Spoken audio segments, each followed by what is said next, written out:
He's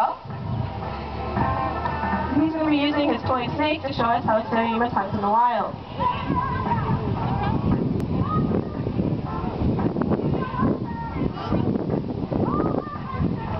This is a new toy snake for him, so he's a little bit excited. This behavior is called slamming.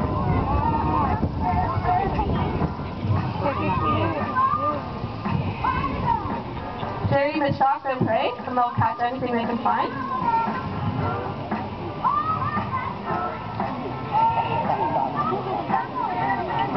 You might notice that Umbrella is picking up his snake right behind the head. In the wild, they do this to prevent getting bitten. Umbrella is actually a ground bird. He's actually one of the fastest running ground birds. If you go into the kid zoo, you'll also see our other Sarima. Her name is Sarah.